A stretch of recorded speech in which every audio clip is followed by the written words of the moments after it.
Hey everyone, welcome to another episode of In Our Humble Opinion. Ayo!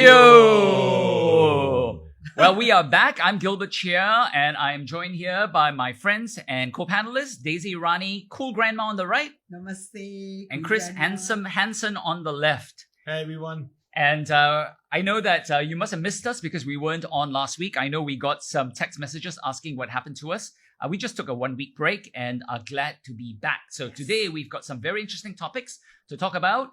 We've got good news, and we've got villains, and we've got vaccines, and we've got interesting stuff to talk about and discuss and argue about, I'm sure.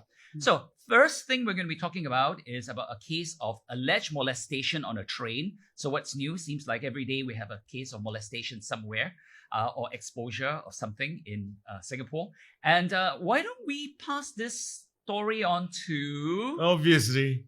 Chris. Here we go. Henson. That's right. Tell us about this, Chris. Yeah. The kotek of the week. Is it really a kotek? Yes. Let's decide. Well, basically, what we see on our computer screens is this thing called the kotek of the week. But I really don't think this guy is a kotek.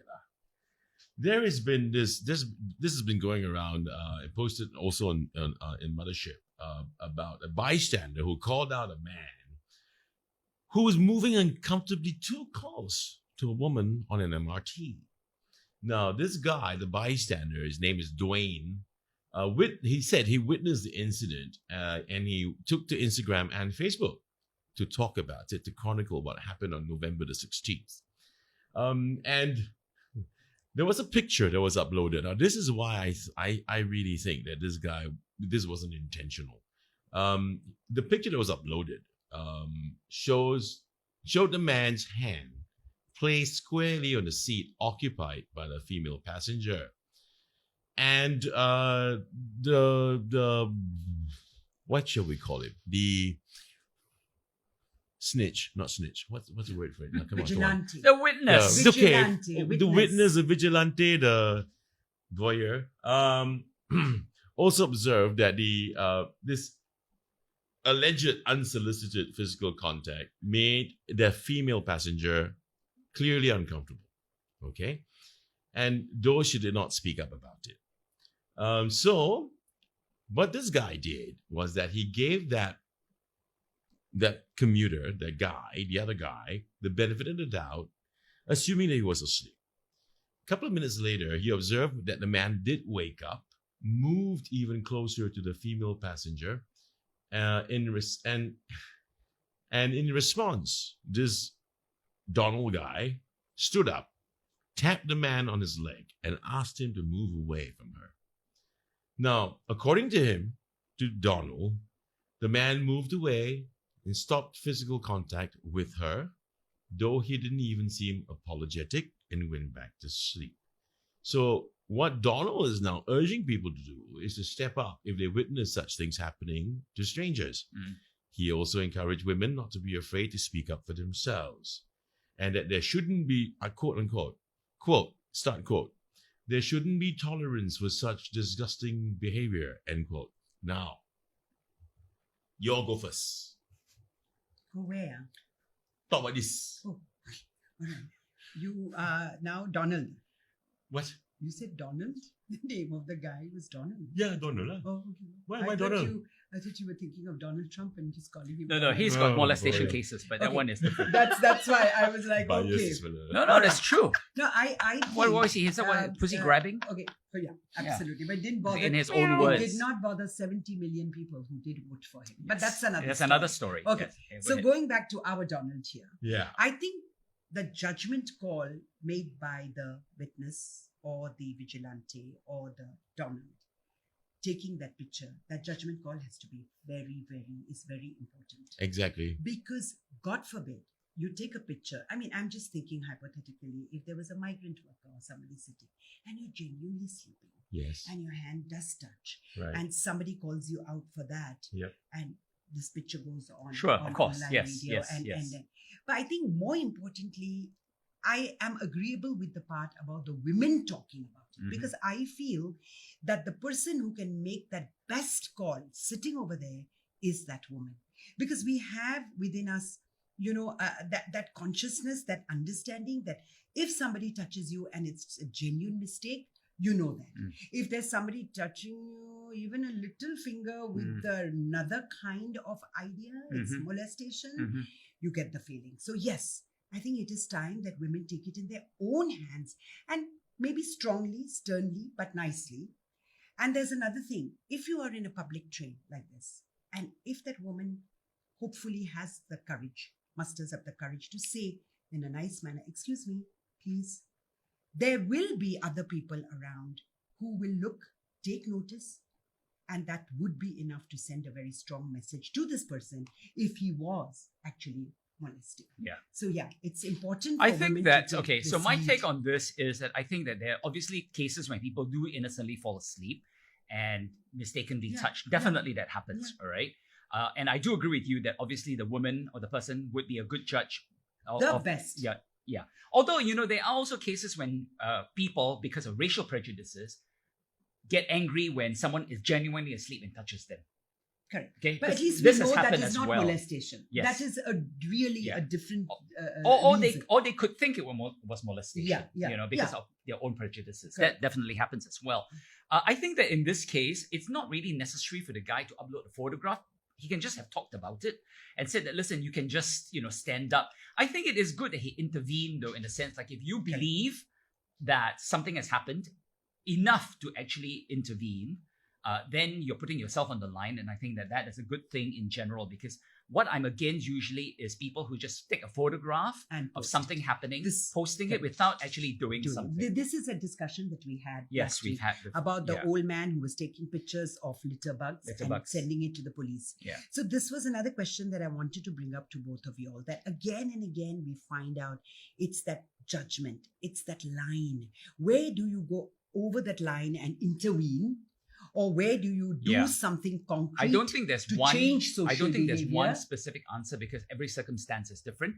But in a case like this, if this guy wanted to have more proof, an easy way would have been to do a video, right? I mean, instead of a photograph, just turn on the video and then film it and then let people see for themselves. But then That's one again, way. imagine a situation where that guy was really innocent and you're on Sure, that of course. video, But before you and actually that is post the so video, you need to be really sure of what That's you're it. So we seeing. again come back to the how do you make that it's really sure? Yeah, and Where there's is no the one judgment? answer. If I may. Where Yes. is the the Please, vigilante Chris. has to be able to make that call. If I may, I'm so glad the two of you have said the things that you said, because you're right. But Yes. I like to bring to your close attention something I've just spotted during the shoot. Just. I might be wrong. But before I go there, I would like to say, I don't like this vigilantism, which we've been talking about for a couple of episodes. But I do like that Donald did make a move to tell the person if indeed he did. Yeah. If indeed he did. According to him, he did. Because we also been calling people to step up front Yes, and exactly. do something. Yes. And don't When have you to In a hear your positive neighbors manner. being bullied, you or don't have to take children pictures being of it. tortured. So I'm just going to I'm just gonna say that that's the right thing for him to do, but taking the shot of this and posting it is rubbish. But I'd like you to really take a close look at this photograph. Mhm. This man, it seems to me, though, in my opinion, that he might be unwell in terms of being sick at that moment, because his trouser pants on the left-hand side, his left-hand side is wet. Mm. Oh dear. It is not that kind of, it is not the leering wetness I'm referring to. It is urination wetness. All right. I think this man, in judging by the position he's seated, he just cannot control or is not feeling well enough. And he's leaning to one side. If he had wanted to be, look at the hand, the position of the hand. If he had wanted to do more, it would have been even closer. Yeah. So again, Okay. Yeah, it's hard to tell with one still It's really photograph. hard to tell. That's No, so the thing, fact of the matter so, is that we do agree that whether you call yourself a witness, a vigilante, but that if- decision you make of taking that Yes, and posting it yes, but Daisy is Gilbert, very, very crucial. Daisy and Gilbert, I just want to just say this. Imagine if it were really true that man was not- sick and wasn't well, and then this guy takes a photograph of him, and if he saw this, Yeah. for I don't think the himself. guy's face was shown. I mean, anyway, the guy's wearing a mask, you know. Mhm. And by the way, his name is Dwayne, not Donald. Oh, I'm so sorry to all Donalds in the world, with the exception of the idiot in the White House. No, but I that's apologize why to all Donalds. When I said Donald, I really thought you were talking about the And then you Donald. And And you I'm allowed me to drown. He's trying to. At least he lifted me up. No, You no, let but me I drown. know I didn't. No, let I you just drown. only looked closely. I thought you were know. being so clever. Next you were time, calling Dwayne no, Donald. you can borrow this, makes my reading He glasses. doesn't Yeah, want to okay, put he doesn't on want the that. Okay. spectacles. All right, so He's enough a about that. Wayne man. Let's move on. Okay. Okay. So now we're going to go into some good news, but which I would like to actually clarify again. So it's been big publicity for several years now that the Economist Intelligence Unit, which is a research company that's part of the Economist media group, has been doing a survey or a study of the most expensive cities in the world. And I remember several years ago when Singapore made the top city in the world for the first time, or the first time they were doing the survey, it made huge news all over. Yes. And, of course, a lot of Singaporeans were saying, yeah, I knew it, the government sucks, and this is what Singapore is and all of that. So expensive, all of that. So, this year, we're not most expensive anymore. We've actually dropped a couple of spots, and there's a reason for that. But, I think it's very important, before we actually go into this, I would like to clarify, okay? Then I'll turn it over to you guys. Can tahan a bit, huh? Okay? I just want to clarify because there were a lot of things that were misunderstood, misconstrued about this survey. First of all, if you actually go to the site and read it, the Economist Intelligence Unit said, we did this survey for expats who are traveling to different countries and resettling in different countries, so that there is a universal unit of measurement that you can judge which cities are more expensive. And in order to do this, we do several things. One is we measure everything in US dollars. So we convert whatever it may cost in Sing dollars or Thai baht or wherever into US dollars. And then the next thing is we measure the same items. And some of the items that they measure, which is important to say, is a rental apartment in a condominium, okay? Not HDB, all right? A rental house, okay? Rent a house. International schools, not local schools. What's tuition and fees for schools in French, German, and American and English schools. So that's what they measure. They measure the cost of a car, a family car and deluxe car, as well as car maintenance and road taxes. And they measure health and sports, and including in the sports would be the cost of golf membership.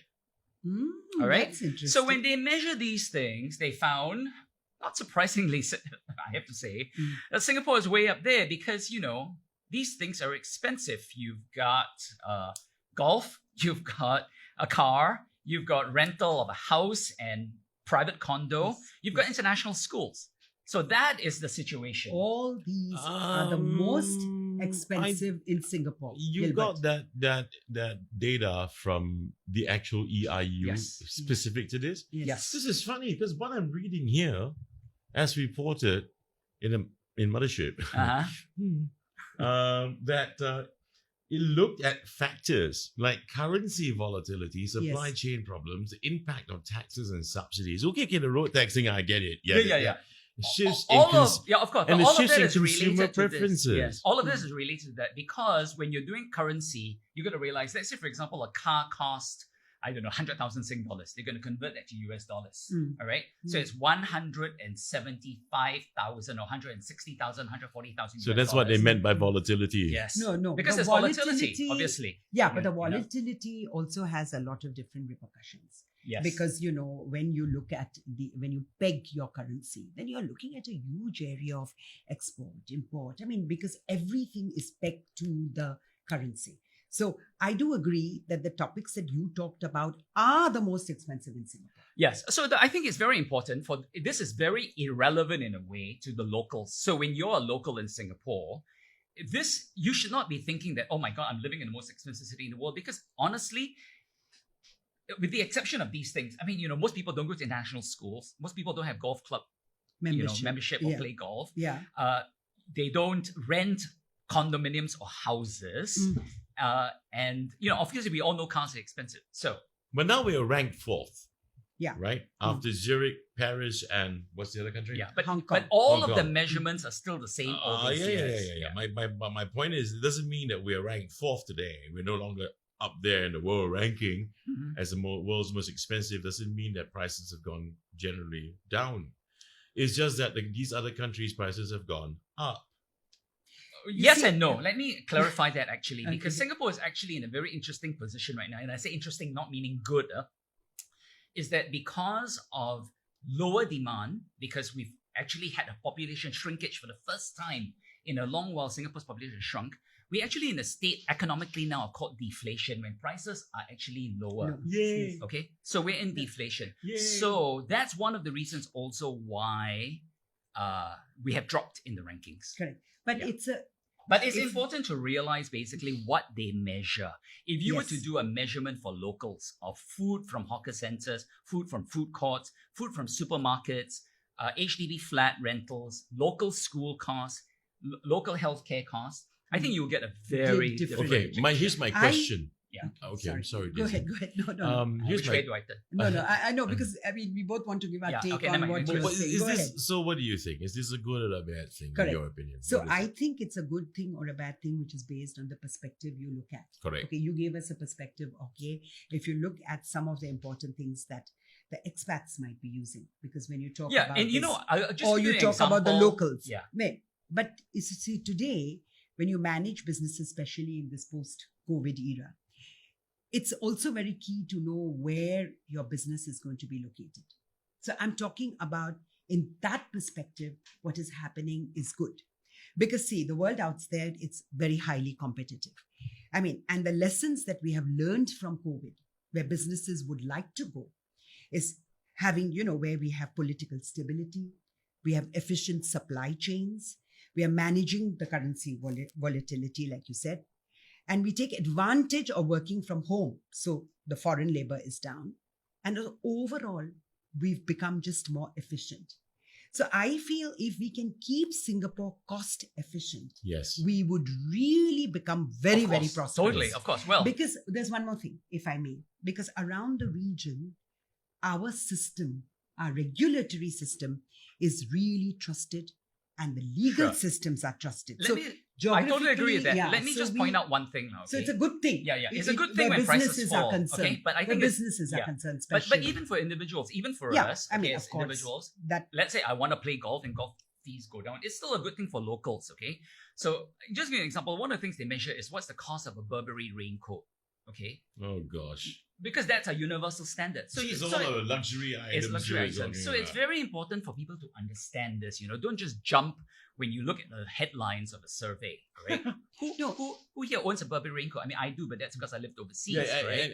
I have to apologize to Mothership because it is stated here. The prices include food, drink, clothing, household supplies, personal care items, home rents, transport, utility bills, all cool. Yes. Then private schools, domestic Yes. help, and Correct. recreational Correct. costs. Yes. No, but when you talk about golf memberships or when you talk about cars, one must also understand that Singapore is now become a very, very wealthy nation. And practically all these memberships, whether it's Singapore Island Country Club or the Tanah Merah Club, a lot of them are owned by the locals.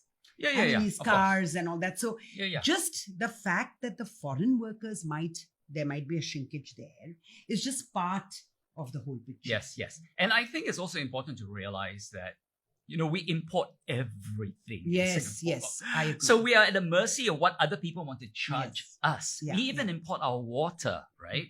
So, On that note, yes. because we practically import everything, you're very right to say that. I think it's not about reports like this about whether we're the most expensive or Mm. we are no longer the most expensive. They the most expensive country in the world. I think it begins with, it starts with landlords. Mm. Because retail, the retailers out there, the guys who even set up the F&Bs, the guys who set up even the grocery shops, supermarkets, blah, blah, blah, they have to pay landlord Yes, rents. exactly. Yes. So it starts with them. Definitely. So let me actually clarify Starts that with on that point. Robinson's Also. closing down. Yeah, well, that's part of the problem. I'm let me- very let sad me- about that, yeah. by the way. But I just want to point out, I think that one of the big criticisms of Singapore, which I think is actually justified, obviously we're a very tiny island and the cost of land is expensive. But one of the problems had been that very early on when they were pegging commercial real estate prices, they pegged it to land in Raffles Place and they used that as a benchmark to start out all of the land prices. So I think that's one of the big issues there. Is that that's- someone's computer is on. No, not I'm mine. getting messages. Not me. I think it's mine. I don't know why. Sorry, guys. Gilbert. No, my How computer can is you do silent. this kind of thing? My computer is silent. Let me actually. So anyway, I think that's a good discussion for us to have about Yeah. Singapore being most expensive city. And also, again, I think it points out the importance of looking beyond the headlines. Don't just look at most expensive city and then jump on it either one way or the other. But I do feel that once in a while, when you read a headline like this, and you're not really going to stop and interpret it as in as detail as we did, I think it does increase confidence. So I know there have been cases in the past where we used to read that, let's say, Microsoft wants to come to Singapore and wants to open a huge office. And then the next thing you read is, but they've opted to go to Malaysia instead. Because we know that real estate and resources are two of the biggest expenses that Singapore has. So this does encourage confidence. And we know that if we are too expensive, the companies will go elsewhere. Yes, so, yes. hey, But I think the problem just is that reading this that is a gives 1 you year feeling good. aberration. Yeah. You know, Thanks I to- also want people to not jump to it next year if they say, hey, Singapore is back to the most expensive city in the world, to actually look, how are we most expensive? What are we measuring? You know? Okay, Yeah, that's- but you see, trust, efficiency, quality, it doesn't come for a low cost. And I think businesses also understand that. I think that one of the bigger problems So- that Singapore has got really is, and maybe we can discuss this another time, is really the problem with labor. You know, Right. we So just don't have that's the enough expense. workers, and you know, we are an expensive labor But force. just before, you see, they introduced this special passes for the high-tech expertise to Yes, bring them yes. in. And so I'm thinking, yes, labor is expensive, but we want the best. So if we are already poised that we can get better business, if we are poised that our management of the costs is kept right-sized, more importantly, the word is right-sized. And if we can manage that, and if I was a high-tech expert and I'm deciding whether to go to Silicon Valley or go to Singapore, and if everything fits the bill right, I mean, you know, that's how you attract the best labor Yeah. as well. No, you I mean, see? attraction, in my opinion, if you get someone, for example, and no disrespect, just because I'm pointing it out, because it is quite true. Most of our IT professionals come out of India, Mhm. right? Most of the world's IT professionals come up from India, Right, not just and the Singapore. attraction Yeah. between Silicon Valley, going to Silicon Valley, besides the money, and coming to Singapore, I would still say, if I were them, I would pick Singapore simply because why? It's very obvious. I'm not going to be sitting in the San Andreas fault, you know. In terms of Yeah, well, that's- natural, No, but it's- natural, things have changed natural now. calamities Yeah. and all that. See, I'd rather yeah. Singapore is safe. You know, And that's a factor. If you were to consider traveling overseas to study or to work somewhere, you would consider all these factors for sure, correct. right? But you Yep. know, it's easier said than done. I mean, where I stay in Bombay, the place is right opposite the American Embassy. And it is amazing because people start queuing up from 4:35 in the morning. And there are long queues of you know, this whole idea, land of opportunity. I want to go to the US. But now you do see slowly over the years, there is a change where people are understanding that there are opportunities elsewhere as well. Right. And not only opportunities, a good lifestyle and a good close to home. Yeah, you're like very you good say, at close championing to Singapore, home. Daisy. So that's no, that's why I'm wonderful going to thing. ask her, Yes. because Yeah. it's kind of Yeah. interesting. She said that, Yeah. right? She used to live in Bombay. Yeah. Why did you pick to come here? Well, Like in the very husband. frankly, Yeah. I didn't pick anything. My husband had to come here. But Okay. before that, before we did come here, we did go to New York. And we did live there for a while. And there was this whole discussion about getting offered a green card. And you know something? It was quite amazing, but I declined. Because coming from India, the lifestyle that we had, the theater scene, the vibrancy, the idea that I am not a minority somewhere, that I can live in India and have a career next to family, and the US was just too far. So I did say no.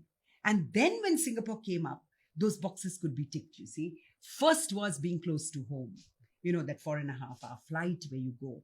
Second, I think there was a bit of comfort, you know.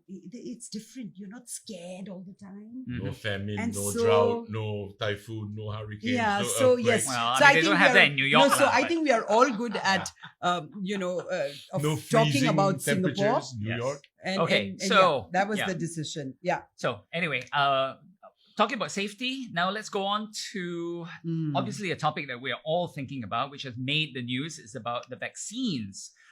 Two vaccines that have been announced by Pfizer and Moderna that show very high efficacy in the mid to high 90s, which is fantastic.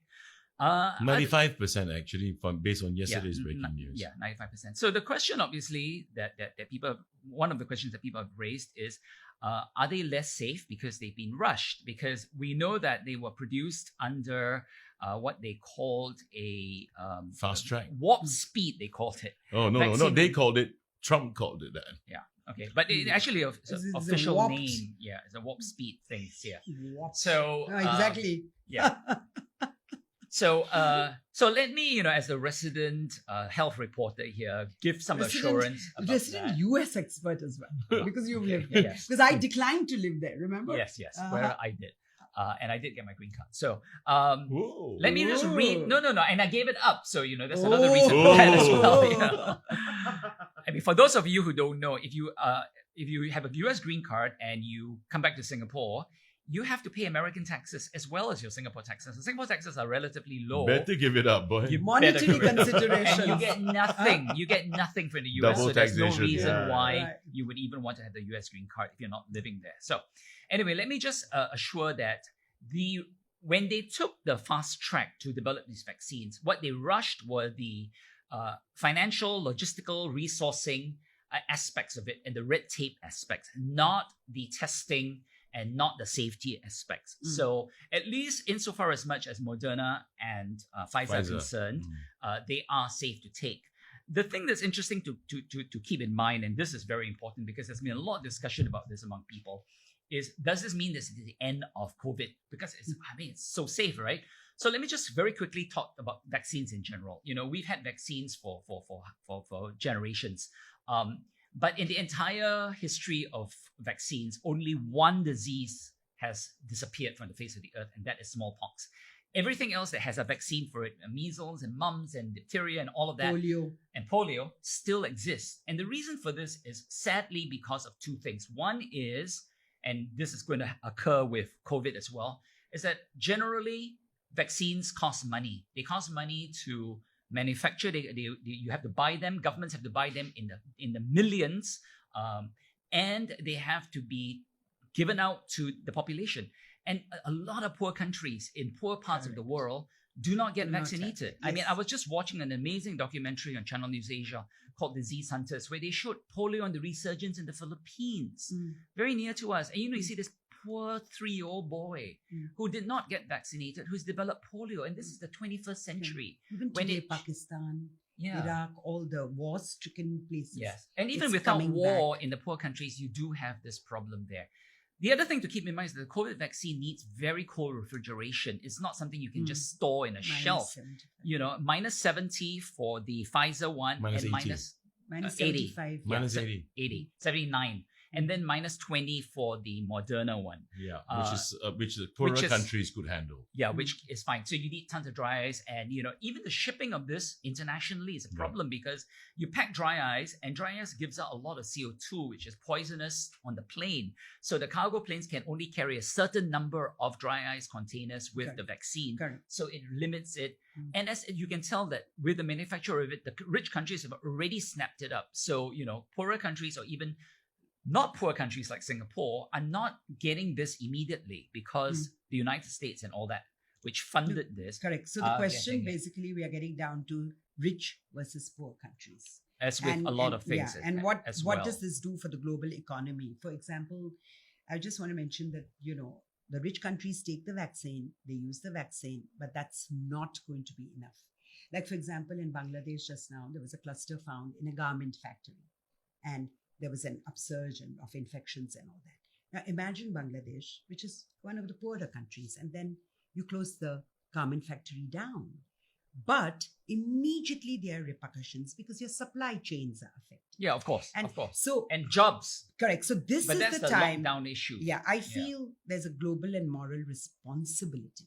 And like we see, this is the time where the biggest charity that rich countries can really help out with is to help the poorer countries to make sure that the vaccines reach they are distributed, and that the poor people there who need it as much can benefit. Yes, the problem is one also a practical one. Even with the best of intentions, you look at the Bill and Melinda Gates Foundation, Yes, for example, yes. they have been giving away Millions. tens of billions of Yeah. dollars in vaccination. You come to another problem, which is not the science of vaccines, but human behavior.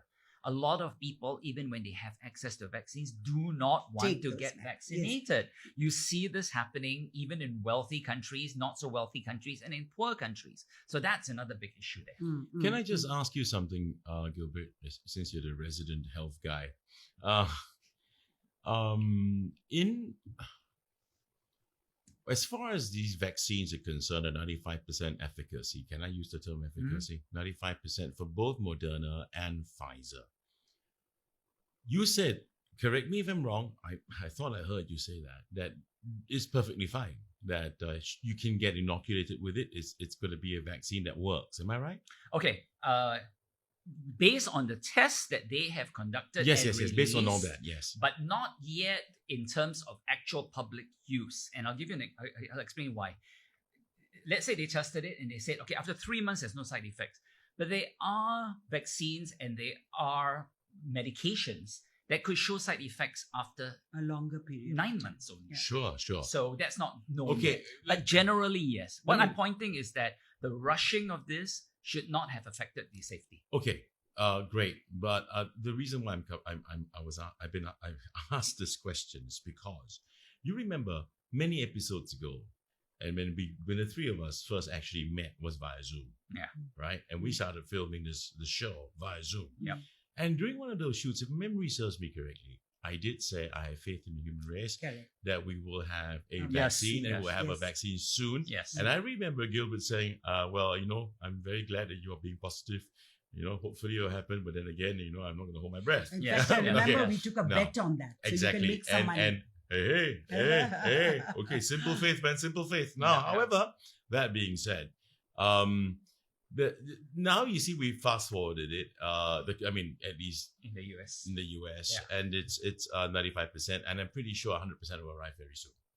The human race always finds a way. However, I do also agree that there are smallpox is eradicated, but not entirely around the world. Sure. Smallpox was around the world, but many other diseases, like TB, every other one. chickenpox, is still measles around. are still Yeah. around. That's because of Mumps. the imbalance of poverty and Mhm, wealth mhm. across the globe. And also education, Sure. people's desire to Now get let's it. talk about Singapore. Yeah. In Singapore, it is quite a regime. Mm. Yeah, babies being born, we send them for inoculation. Yeah, there are some small tiny minority of anti-vaxxers, I would suppose, in this country, but by and large, including my kid, including us, even whatever we could have been inoculated with at that point in time, we do get inoculated. Yes. Now, this vaccine, in Singapore's context, I'm pretty sure the government's going to say everyone's going to get inoculated. Mhm. We'll start in stages. We Mhm. will go with the frontline Mhm. workers first and the seniors. Yep, That's yep. the right thing to do. Yep. Eventually, all of us gets inoculated. Yep. Does it mean that it's over? No, because we're an open country. Yeah, because people will that's come it. in. Absolutely. Okay, this is another point which is important to talk No, about. even if we're vaccinated and people still come in, we're already inoculated. Yeah, okay. So that leads to the important point which we need to understand about is that how long does the immunity last? And actually, that is what I posted in Health Correct. Zone Singapore today. If you go to Facebook, and please go and look at Health Zone Singapore and subscribe because it's a great site. I asked the right question, man. Yeah, I know. I think it's a very important question. It's a very important question is that this, for example, there are certain vaccines that you take, measles, for example, which give you lifetime immunity. Yes. You inoculate as a child or you catch it as a child. So let's understand that the way you get immunity is either you catch the disease, your body then overcomes it, and the body learns To adapt. to adapt Right. or how to Produces overcome its own Right. antibodies. Our own immunity. Yeah, Yes, okay. So that's And one way. The other way is through a vaccine, and the vaccine then gives the part body of the vaccine. information Yeah. to create antibodies. All right. Yes. So those are two ways. But with other diseases, the flu, for example, it does not last. Immunity lasts one season. Yes. And then why you is have to that? It's take because the virus mutates. And so there are different periods of immunity. The good news about the COVID vaccine so far, or COVID, not vaccine itself, but COVID itself, is that even if you catch it and your body develops immunity, preliminary, and I say preliminary because we've only been 1 year into this pandemic, is that it affords very long-lasting protection, possibly for decades after that. But this is what we are talking about now.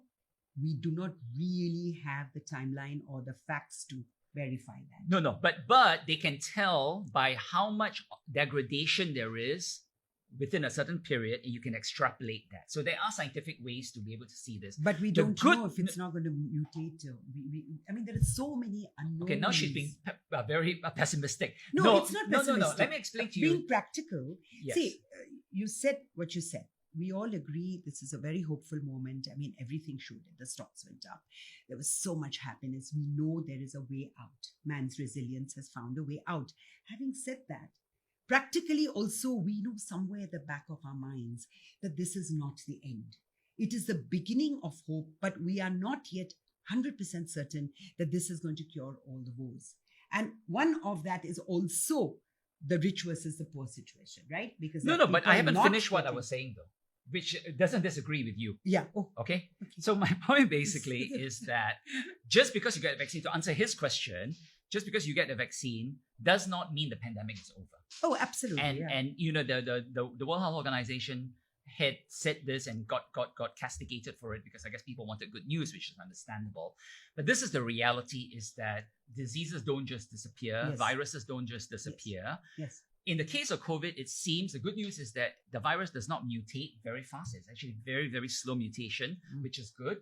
And that it has a very unique, because it's the coronavirus, it's got these spike proteins on top, which is what this vaccine targets. Yes. So, long story short, Yeah. is that it's good news on several fronts, but it does not mean the end of it. And please, you still need to wash your hands and wear masks because, you know, honestly, masks are so effective in the prevention of the spread of this that it really is inconceivable. And So do you that foresee? in the US, they are fighting Do you foresee, you guys, including Daisy, it also, you know, she agreed to it, right? I saw that. Daisy also agreed that, of course not. Of course it's not over. Okay. Yeah. So do you agree then that we'll all be wearing masks at least for the next 10 years? No, I wouldn't say 10 years. Okay. So Yeah, what because is this then? look When at China, when look can at we China. actually No, say? China is a very good example. No one's wearing masks in China anymore. When can we say this pandemic's over?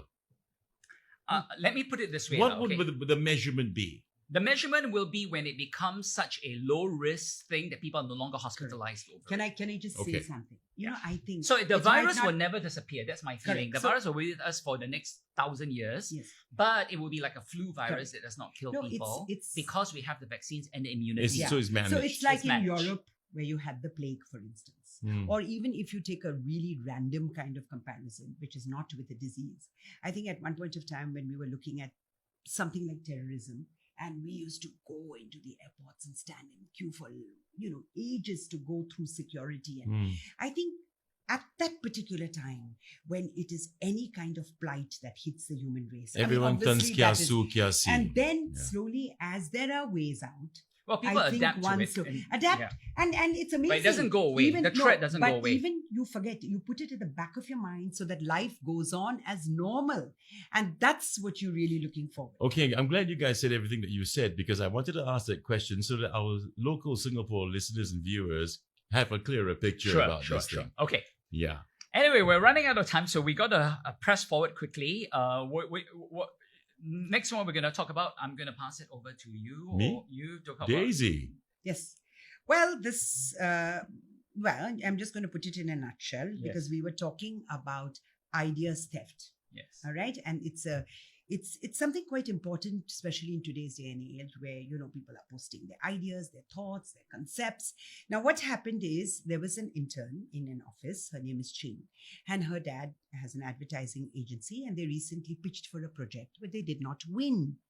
Now, the client, though, and this is what she has shared with us, did take and use some ideas from the pitch. And this apparently is quite common in the ad world. Absolutely common. So, However, Yeah. she's taken the initiative to call it out. yes. So the question that we are discussing is, what is an idea theft, and is it right to take somebody's No, of idea? course not. Or, But but, let me- but yeah. now, We're gonna Gilbert, wrap it up. relax, okay? Because this is Less than important 5 for me minutes. to say. Yeah, because this is important. Okay, to give a say. quote from Omar Khayyam, Because quick. copyright, it's important to Okay. understand when you use the word ideas theft. Because copyright does not include Yes. ideas, Yes. concepts, or methods of doing something. Yes. I mean, you may express your ideas in writing or drawings and claim copyright in your descriptions, Yes. but that copyright will not protect the idea itself, Yes. as revealed in your written or And it takes a artistic long work. time to copyright Correct. also. So I mean, one of the things I remember was, Melania Trump, she just plagiarized a speech from Michelle Obama right in the beginning when she had started. And part of it was word for word. Yes. I mean, That's this is plagiarism. theft. Yep. Yes. But Michelle Obama, of course, decided not to pursue. So, in a nutshell, because we are running out of time, it is extremely difficult to turn around and say, this idea was mine and you have stolen it. It Having is said extremely difficult, but it's a Having- damn bastard thing for people to do. Yeah, but let me tell you but- this, okay? but- Someone who is in the media industry, this happens so much, I so know. many No, times. but I I know. think And, sometimes people are paranoid also. You no. can't, okay, for example, I've had a situation where somebody would turn around and say, I could turn around and say, listen, I have this great idea of a story. It's a love story. And there is this Chinese girl who falls in love with this Indian boy. Wow, what a great story. That's my idea. But hey, I have no copyright over the idea. Somebody else would be thinking the same Yeah. and do The it. difference Now, would be if you if actually I've write a written book. a script, Yes. or even a script, Yes. and you've exactly. taken my Then script that word, becomes it, that's yes. it. Let me give you an Exactly. example. Ideas, one can't Ideas be sitting are, and talking about. a dime a dozen. Can't share my idea. Let me give you Ideas a dime a dozen. Right. Let me yeah. give you an idea of what really happened if a movie script. This belonged to the James Bond franchise. Ian Fleming, over a night with dinner, over dinner with some friends with a guy named Kevin McClory, and they were over drinks and a meal. They were talking and they're just bouncing ideas, and most of the ideas allegedly came from Kevin McClory, and then it became that Ian Fleming, in his free time, turned it into a novel and became a movie called Thunderball. Mhm.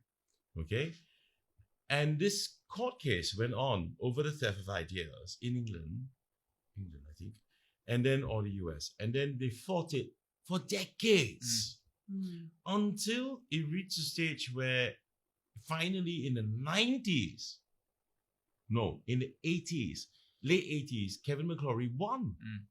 And then the movie Never Say Never Again came out. It was just another take of Thunderball. Now, just to bring some interesting, bites to what Daisy mentioned about script, but paranoia? No. As a voice artist, I'm asked sometimes to read the script, just to do a read and send it up so the client can listen to it and say, okay, that's the voice I want. But you know what people have done in the past? They've taken that sample, done wonderful things to, mix down and clear up the ambient noise and all that, master the whole thing, and used No, it. Yeah, well, that's very that is clearly theft. wrong. That is Yeah. okay. So today's discussion, to close, we discussed ideas about how to change social behavior so we keep our women safe, ideas around how to make Singapore a cost-efficient place to do business, ideas about distribution of corona vaccine, and finally, ideas about the theft of ideas. So before we close for today, I'm going to request Chris and Gilbert to talk about their closing, and then we shall have to say bye-bye. Okay, I'd just like to do a very, very, very quick commercial break. This is to let all Singaporeans know that if you're looking towards having a holiday, a camping holiday, you can do so at the Jewel. They're having a glamping thing going on. It's so Wonderful. glam. to Where there are go tents camping and in everything the set Jewel. up that you can spend a night. Exactly. Yeah. Well, why not? Why the heck not, right? Support local people. That's what we always say. Yes. Now, moving on to my end quote for today's episode. I really don't like this theft of ideas. I think some companies just think they're so damn freaking big that they can bully the small guppies, swimming around in a bloody freaking pool of sharks. So I just want to say this is taken from a song from Johnny Cash. And that song is One Piece at a Time.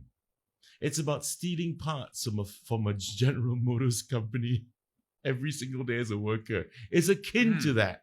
So I'd like to pick out this 4 lines. I get it one piece at a time, and it wouldn't cost me a dime. You'll know it's me when I come through your town, ya swines, when you start advertising the shit that we give you. One piece at a time. There you go. Okay. Okay, over to you, Gilbert. So I don't have any fancy quotes to end with today, but I do want to point out that a lot of things that we talked about, a lot of things that we complain about, and the problems that we have in our society and the world come about really from people not treating each other the right way. And I always believe in treating other people the way that we want to be treated ourselves. And I think if we started from there, a lot of these issues that we talk about, whether they're molestation or whether or not there's enough vaccines to go around and idea thefts and all of that, would not be as serious and would not be there. So my departing words would be the same as what I've always said to you guys, which is that be safe, but be kind. That's really important. So thank you. Thank you, Chris. Thank you, Gilbert. And So, in our humble opinion, has always been about throwing up ideas. Importantly, our panel here has always believed that there are no bad ideas because, as Charlie Day would say, sometimes even hearing a bad idea is a great way to a good idea. So, please join us again next week. Thank you for listening and have a lovely week. Namaste. bye-bye. Bye.